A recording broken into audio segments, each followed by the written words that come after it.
ሰላም ውድ የቻናል ተከታታዮች ሰላም ብለናል። አዎ ዛሬ ይዘንላችሁ የመጣነው መረጃ አለ። ይሄም ምንድነው?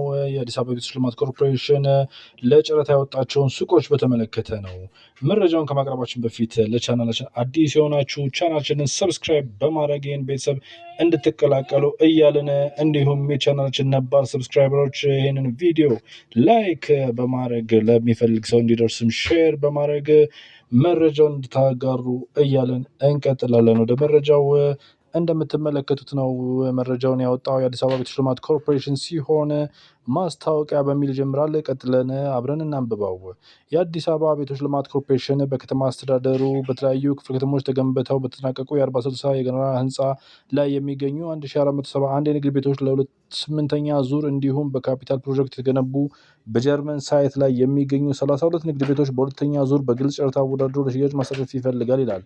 በመሆኑም ኮርፖሬሽኑ በግልጽ ጨረታ ያቀረባቸውን የንግድ ቤቶች ተወዳድሮ መግዛት የሚፈልግ ማንኛውም ተጫራች የተዘጋጀውን የጨረታ ሰነድ ከጥር 16 2018 ጀምሮ ባሉት 21 ቀናት በኦንላይን በዌብሳይት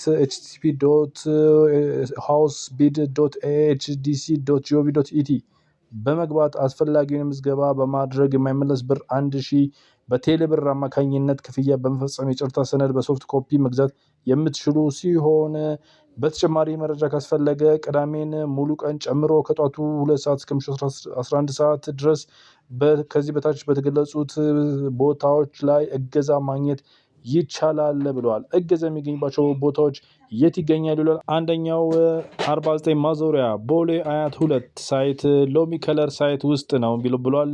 ሁለተኛው ደግሞ የካ ክፍለ ከተማ ሲሆን መገናኛ አካባቢ ነው የሚገኘው። ሶስተኛው ቃሊቲ ክፍለ ከተማ ነው። ይህም አቃቂ መናኸሪያው ፊት ለፊት የሚገኝ ሲሆን አራተኛው ደግሞ ራሱ ቤቶች ልማት ኮርፖሬሽን ዋናው መስሪያ ቤት ባምቢስ አካባቢ ግሪክ ትምህርት ቤት አጠገብ ነው። ይህንን መረጃ እገዛ ማግኘት ከፈለጋችሁ እነዚህ ቦታዎች መሄድ ትችላላችሁ። ነገር ግን በራሳችሁ ይህንን ድረገጽ በመንካት እንዲሁም በቴሌብር 1000 በመክፈል ሶፍት ኮፒን በማግኘት የሚያስፈልገውን መረጃ በመሙላት ጨረታው ላይ መሳተፍ እንደምትችሉ ነው የቤቶች ልማት ኮርፖሬሽን ያሳወቀው። ለዛሬ እንግዲህ ይህንን ነው መረጃ ይዤላችሁ የቀረብኩት። አሁንም በድጋሚ ለቻናላችን አዲስ የሆናችሁ ቻናላችንን ሰብስክራይብ አድርጉ።